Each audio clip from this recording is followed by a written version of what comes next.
1 నిమిషాలు దగ్గర అవుతోంది, ఇంకా 12:20 అవుతోంది. ఎవడైనా పాయసం పెడతాడేమో, అసలు మనిషిని కనపడకపోతే గొడవ ఉండదని చెట్టెక్కి గుబురులో కూర్చున్నాడు. ఆ కింద కొంతమంది బాటసారులు కూర్చుని పాయసాన్నం విప్పుకుని తినబోతున్నారు. దారి దొంగలు గబగబా వచ్చారు. వీళ్ళు ఎక్కడి పాయసం అక్కడే వదిలేసి పారిపోయారు. ఆ వచ్చిన దొంగలు, రే వీళ్ళు ఏవో కొన్ని వస్తువులు వదిలేరు, తర్వాత తీసుకుందాంలే, మంచి ఆకలి మీద ఉన్నాం, ఈ పాయసం తిందామన్నారు. ఒరే వాళ్ళు చేతికి దొరికినవన్నీ పట్టుకుపోయిన వాళ్ళు పాయసం ఎందుకు వదిలేశారా, విషం కలిపి వెళ్ళిపోయారేమో మన కోసం, ఎవడన్నా దొరికితే ముందు వాడికి పెడదామన్నారు. 12:31 అవుతోంది. వీడిని చెట్టు మీద చూస్తే వీడు కనబడ్డాడు. వీడిని దింపి నువ్వు తినన్నారు. పాయసం తప్ప ఏదైనా తింటానన్నాడు వాడు. అమ్మా వీడే కలిపాడు రా అయితేనని, నువ్వు ముందు తింటావా తినవా అని 12:31 నోరు తెరిచి పెట్టేశారు పాయసం. వాడన్నాడు, శివాజ్ఞ అయిపోయింది, నేను పాయసం తిన్నానన్నాడు. మీరు తినన్నారు. ఆయన ఆజ్ఞ అయిందా, నువ్వు పొందలేనిది లేదు. ఆయన అనుగ్రహం లేదా, నువ్వు బయట ఏది పట్టుకున్నా నీకు ఫలించేది కాదు. కాబట్టి నీకు ఏదైనా వస్తే ఆయన అనుగ్రహంగా లాలి. లేకపోతే సత్యనారాయణ స్వామి వ్రత కథలో పడవ మీద వచ్చి ప్రసాదం వదిలిపెట్టి కోడలు వచ్చేస్తే పడవ మునిగిపోయిందంటే, ప్రసాదం పుచ్చుకోకపోతే పడవలు ముంచేసి శాడిస్తే సత్యనారాయణ స్వామి, ఇంకెందుకండి వ్రతం కాదు. ప్రసాదం అంటే అనుగ్రహం. ఈశ్వరానుగ్రహాన్ని విడిచిపెట్టుకున్న నాడు నీ ప్రయత్నాలు ఏవీ ఫలించవు. ఆ ఒడ్డు దాకా వచ్చిన పడవలు మునిగిపోయాయి. మళ్ళీ కళ్ళకద్దుకుని ప్రసాదం నోట్లో వేసుకుంది అంటే ఏమిటి దాని అర్థం? ఆవిడ ఈశ్వరుని యొక్క అనుగ్రహాన్ని అపేక్షించింది. నీ అనుగ్రహమే నన్ను రక్షిస్తుంది, అంగీకరించింది, అంతే. మళ్ళీ పడవలు పైకి వచ్చాయి. అందుకే సత్యనారాయణ స్వామి వారి వ్రత కథలో చివరి ప్రసాదం వదిలిపెట్టేసిన కథలు వస్తాయి. రాజుగారు గొల్లలు పెట్టారు, ఇదేం ప్రసాదం అని వదిలేశాడు, పోయింది రాజ్యం అంతా. ఈశ్వరుడు తలుచుకుంటే ఎంతసేపు అండి. మళ్ళీ వచ్చి బుద్ధి వచ్చి ప్రసాదం తిన్నాడు, ఈశ్వరానుగ్రహం కలిగింది, మళ్ళీ వచ్చేసింది రాజ్యం. ఈశ్వరానుగ్రహమే నీకు సమస్తమునకు హేతువు, అది చెప్పడానికి కథ వచ్చింది. అంతేగాని ఇదేం కథ అండి, నేను పుట్టినప్పటి నుంచి ఉంటాను అనకూడదు. కథలో అంతరార్థం నువ్వు తెలుసుకోవాలి. కాబట్టి ఈ విశ్వాసము నీకు ఉంటే అసలు నీకు అన్నీ ఇచ్చేవాడు గిరీశ ఇక్కడున్నాడు. ఇక్కడున్నవాడు నీకు అన్నీ పట్టుకుని ఉన్నాడు. వాణ్ణి పట్టుకో. నీకు బంగారం కావాలా, నీకు డబ్బు కావాలా, నీకు వాక్కు కావాలా, నీకు సంతానం కావాలా, నీకు అపమృత్యు దోషం పోవాలా, నీకు ఏది పోవాలన్నా నీకు అన్ని భయాలు పోగొట్టేవాడు ఇక్కడ ఉంటే వీడిని ఒక్కడిని వదిలేసి ఊరంతా తిరుగుతాయేంటి? పట్టుకో. ఎలా పట్టుకుంటావు?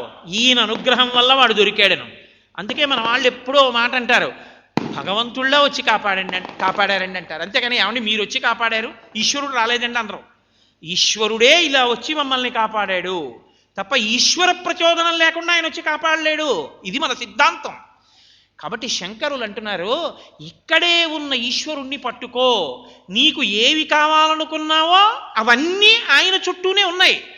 నువ్వు ఆయన్ని పట్టుకుంటే నీకు అన్నీ ఇచ్చేస్తాడు. కరస్తే హేమాద్రౌ గిరిశ నికటస్తే ధనపతౌ గృహస్థే స్వర్భూజామరసురభిచింతామణిగణే శిరస్తే శీతాంశౌ చరణ యుగళస్తే అఖిల శుభౌ కమర్థం దాస్యేహం భవతు భవదర్థం మమ మనః. ఇప్పుడు ఒక్క విషయాన్ని తెలుసుకో, ఈశ్వరుడికి ఇవ్వడానికి నీ దగ్గర ఏమైనా ఉందా? ఇప్పుడు ఆయన ఇచ్చినవి ఉన్నాయి తప్ప ఆయనకి ఇవ్వడానికి ఆయనది కానిది, ఆయన ఇవ్వనిది నీ దగ్గర ఏమీ లేదు. కాబట్టి నేను నాది అని అహంకరిస్తున్నది ఒక్కటే ఉంది నీ దగ్గర, నీ మనసు. అది ఏమంటోందంటే అన్నీ నావంటోంది. ఆ మనసు ఆయనకి ఇచ్చేయి. మనః నాది, నమః నాది కాదు. అందుకే దీపం పెడితే అన్ని మాటలు నమః చెప్పరు, పువ్వులు వేస్తే అన్ని మాటలు నమః నమః నమః నమః నమః అభ్యాసం. ఇవేవి నావి కావు, నీవైనవి నాకిచ్చి నేను ఆనందం అనుభవిస్తే నా ఆనందమును చూసి నువ్వు ఆనందం అనుభవించావు. యావదావర్తతే చక్రం యావతీ చ వసుంధరా తావత్వం హి సర్వత్వం స్వామిత్వం అనువర్తయ. ఇవన్నీ నీవైనవి నాకు ఇచ్చావు, నేను అనుభవించాను, నాకు కీర్తి వచ్చింది, అందరూ నన్ను చూసి పొగిడారు, నేను సంతోషించాను, నా సంతోషం చూసి నువ్వు సంతోషించావు. తప్ప ఈశ్వరా ఈ వాక్కు నాది కాదు, ఈ ఉపన్యాసం నాది కాదు, ఈ పంచ నాది కాదు, ఈ లాల్చీ నాది కాదు, ఆ ఇల్లు నాది కాదు, ఈ బిడ్డలు నా వాళ్ళు కారు, ఇవన్నీ నువ్వు ఇచ్చావు నాకు. నువ్వు నాకిచ్చి దాని వలన నేను సంతోషిస్తే నా సంతోషాన్ని చూచి నువ్వు సంతోషిస్తున్నావు. నా తండ్రివి కనుక నీ అనుగ్రహము లేని నాడు ఇవన్నీ నాకు ఉండేవి కావు. నువ్వు అనుగ్రహించకపోతే ఒక్క క్షణం డొక్క టక్కని పట్టుకుంటే ఏదో ఒక్క వాక్యం పలకమనండి, ఏం పలుకుతాడు? అమ్మ బాబోయ్ డొక్క పట్టుకున్నాను, డొక్క పట్టేసిందంటే మంగళం చెప్పి లేచిపోవాలంతే. వేదిక మించి 2 గంటల సేపు మంచినీటి చుక్క ముట్టుకోకుండా మాట్లాడగలిగామంటే అది నా శక్తి కాదు, ఈశ్వరానుగ్రహము. ఈశ్వరుడు పలికించి ఆ శక్తి ఇచ్చాడు కాబట్టి పలికావు. దాన్ని ధారాదత్తం చేయి. ఈశ్వరా నా దగ్గర ఏముంది ఇవ్వడానికి, నా మనసు నీకు ఇస్తున్నాను, అన్నీ నాది నాది అండం దీనికి అలవాటైంది. నాది నాదని ఇన్నాళ్ళు లేదందో దాన్ని నాది కాదు కాదని ఇప్పుడు చెప్తున్నాను. నమః నమః నమః నమః అండం నేర్చుకో, అన్నీ కురిపించేస్తాడు. నమః నీకు రాలేదు, ఆయన అనుగ్రహం కలగదు. నీకు చీకటి ఉంది, ఇంట్లో వైరింగ్ ఉంది, గది నిండా బల్బులు ఉన్నాయి, స్విచ్ ఒక్కటేయడం నీకు రావాలి. స్విచ్ ఒక్కటి నీకు రాలేదు, నీకు చీకటి పోదు. ఏమిటానండి కరెంటు పెట్టించానండి, బల్బులు పెట్టించానండి, పక్కింట్లో కరెంటు ఉందండి, మా ఇంట్లో ఏమిటండి లైట్లు వెలగమంటే వెలుగుతాయా? నువ్వు స్విచ్ వెయ్యాలి. మనః నమః చెయ్యి. నాది నాదంటున్న మనసుని నాది అనడం నేర్పు. ఇక్కడున్నవాడు వెంటనే పలుకుతాడు. నాది కాదు, కానీ అది నాకు లేకపోతే నాకు గౌరవం లేకుండా పోయింది. కాబట్టి ఈశ్వర నువ్వు నన్ను ఆ పదవి ఇప్పించు, నన్ను ఉద్యోగస్తుని చెయ్యి, నన్ను తండ్రిని చెయ్యి, నన్ను తాతని చెయ్యి, నన్ను మామగారిని చెయ్యి, నన్ను భక్తుణ్ణి చెయ్యి, నన్ను జ్ఞానిని చెయ్యి, నన్ను ముముక్షువుని చెయ్యి అని అడుగు. ఆయన అది ఇచ్చి నిన్ను అది చేసేస్తాడంతే. అది ఎంతసేపు అండి? గవర్నమెంట్ ప్రమోషన్ ఇచ్చింది, నువ్వు ఆఫీసర్ అయిపోయావు అంతే. ఒక్క ఆర్డర్తో ప్రమోషన్ వచ్చేసింది, నువ్వు ఆఫీసర్ అయిపోయావు. ఈశ్వరుడు అనుగ్రహించాడు, నువ్వు తండ్రి అయిపోయావు. ఈశ్వరుడు అనుగ్రహించాడు, తాత అయిపోయావు. ఈశ్వరుడు అనుగ్రహించాడు, మామగారు అయిపోయావు. ఈశ్వరుడు అనుగ్రహించాడు, భక్తుడు అయిపోయావు. ఈశ్వరుడు అనుగ్రహించాడు, జ్ఞాని అయిపోయావు. ఈశ్వరుడు అనుగ్రహించాడు, ముముక్షువు అయిపోయావు. ఈశ్వర అనుగ్రహం కలిగింది, మోక్షం వచ్చేసింది. ఇక్కడ ఆయనలో కలవడం కూడా ఆయన అనుగ్రహమే. అందుకే జ్ఞానము భక్తి లేకుండా ఉండదు. ఇంత ప్రాతిపదికని నేనిస్తున్నాను అనడానికి, ఆయనకి ఇవ్వడానికి, ఆయనకి ఏ అవసరం ఉందని నువ్వు ఇస్తావో నాకు చెప్పని ఆయన దగ్గర ఏమున్నాయో చెప్పారు. ఇప్పుడు మీరేమిస్తానంటారు? ఇది జగద్గురువులుగా శంకరాచార్యుల వారి యొక్క ప్రతిభ. ఆ శ్లోకాన్ని పట్టుకుంటే అరే నేను ఆయనకి ఏమిస్తాను రా అంటారు మీరు వెంటనే. ఏమండి పంచల షాప్ ఉంచుకోండి అన్నారు అనుకోండి, ఆయన రెండు బీరువాలు చూసి చూడండి ఇప్పటికే ఎన్ని ఉన్నాయో అన్నాడు అనుకోండి, మీరేమిస్తారు? ఈ పళ్ళు ఉంచుకోండి అన్నారు అనుకోండి, రండి అని ఆయన ఇంట్లోకి తీసుకెళ్ళి చూడండి ఎన్ని పళ్ళు ఉన్నాయో, మీరేమిస్తారు?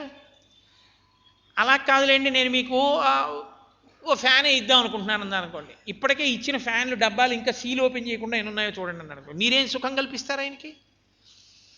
కాబట్టి అన్నీ ఆయనకుంటే మీరు ఇవ్వడానికి ఏం లేదు, అన్నీ ఆయన దగ్గరే ఉన్నాయి తప్ప మీరు దగ్గర పుచ్చుకోవలసిన వాడు ఆయన కాదు. ఆయన దగ్గర పుచ్చుకోవలసిన వాళ్ళ మనమని గుర్తిరిగిన ఉత్తర క్షణంలో మీ దగ్గర ఉన్నవి కూడా ఆయనవే కానీ మీవి కాదు అని అనుకున్న ఉత్తర క్షణంలో నమః. ఆ నమః మిమ్మల్ని పల్లంలోకి తీసుకెడుతుంది. పల్లంలోకి వెళ్ళగానే పైనుంచి ధార వచ్చి అక్కడ నిలబడుతుంది. అనుగ్రహం పొందకుండా ఏది అడ్డుపడిందో దాన్ని తొలగించడానికి శంకరాచార్యుల వారు లోకానికి బోధ చేశారు ఆ శ్లోకం ద్వారా. కాబట్టి కమర్థం దాస్యేహం భవతు భవదర్థం మమ మనః. మమ అంటే నా యొక్క. శంకరాచార్యుల వారి కర్మ, ఆయన మనసు ఆ స్థితిలో ఉన్నది కాదు. అరే ఈ శ్లోకాన్ని నా పేరు పెట్టి రాసేసుకుంటే రేపు పిల్లలు ఎలా చెప్పుకుంటారు? మమ మనః అని నేను శ్లోకం రాస్తే వాడు రేపొద్దున మమ మనః అంటాడు. మమ మనః అంటే నా మనసు ఇస్తున్నానని వాడు అన్నాడు కాబట్టి ఈశ్వరానుగ్రహం వాడికి కలుగుతుంది అని ఆయన మన కొరకు మన పాత్రలోకి ఆయన ప్రవేశించి మమ అని తన మీద పెట్టుకోకపోతే మనం మమ అనడానికి ఉండదని శ్లోకంలో మమ శబ్దం వేస్తూ కిందకు వచ్చారు. ఇది శంకరుల యొక్క ఔదార్యం అంటే. ఆ కైలాస శంకరుడే కాలటి శంకరుడు కనుక మహానుభావుడు ఆయన అనుగ్రహాన్ని అందించడానికి ఆయనే మార్గం చూపించాడు. చూపించి లోకాన్ని రక్షించాలనుకున్నాడు. పట్టుకున్నాడా అదృష్టం, పట్టుకోలేకపోయాడా ఇంకా శివానుగ్రహం కలగలేదు. ఇంకో మాట శివానంద లహరి శ్లోకం బాగా వినాలని గుర్తు.